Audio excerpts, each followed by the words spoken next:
ते होईल नाही होईल. रिसिप्ट का मारा जाऊ द्या मला. ग्रामसेवक विषय तुम्हाला साधा उपाय सांगितला तुम्ही ते का नाही करत आहे? तुम्हाला बॉन्डचं काय अडचण आहे? ग्रामसेवक साहेब रिसिप्ट द्या. रिक्स सर नंतर काय रिसिप्ट काय होईल ते तुम्ही त्यांच्याकडे द्या. आणि बॉन्डवर काय आतापर्यंत कुणाचे आदेश आहेत बॉन्डवर घ्या म्हणून? त्याची सगळी काढा. तुम्ही जर आता दुसऱ्या शाळेत किंवा दुसरीकडे कुठे गेला असतात काय करत पडली असती ग्रामपंचायतची परमिशनची? प्रकार घडला ते ग्रामपंचायत जबाबदार नसून त्याला सर्वस्वी जिम्मेदार ही शिवजयंती कमिटी व जे काही म्हणजे आम्हाला डोक्यात मागे काय झालं कोणी आलं आम्हाला नीट करावं लागेल. गोष्टी दंड 25,000 भरावा ऑडिटच केले नाही आणि काम तर करावं लागत होतं. 12 लाख रुपये ह्याचे बिल. बाकी कारण बंद करा, मुद्द्याचं बोला फक्त. हो रे साहेब रिसिप्ट द्या ना. देता का नाही? अध्यक्ष मॅडम देतं. मी शिवजयंतीचा कार्यक्रम रिसिप्ट देतात का नाही? मी सचिव आहे. अहो सचिव म्हणून द्या त्यांच्याकडे नंतर द्या. असं लिखित द्या ना मग. हा लिखित द्या. अध्यक्ष परवानगीशिवाय मी रिसिप्ट देऊ शकत नाही. सोपं सांगितलं लिहा तुम्ही. हो साहेब. एक तास नाही लागणार बॉन्ड टाईप.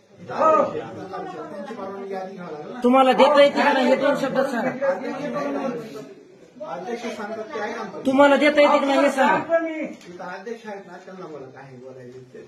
ग्रामसेवक साहेब शेवट सरपंच नाही आणि मग त्याच्यासाठी सांगा म्हणतील. ग्रामसेवक साहेब तुम्हाला फक्त रिसिप्ट देता येते का नाही एवढं सांगा मला. नाही तिथं सरपंच आहेत ना त्यांना तुम्हाला अधिकार नाही का? त्यांचे सही द्या हे करा. सरपंचापेक्षा जास्त मला अधिकार नाही.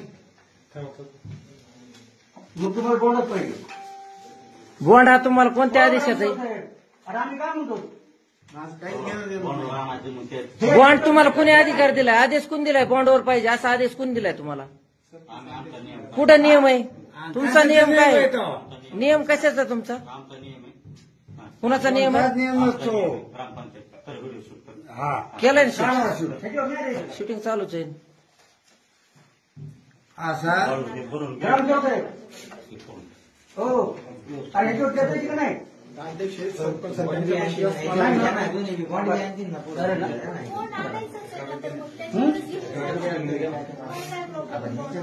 बॉन्ड घेऊन या. मी तिथे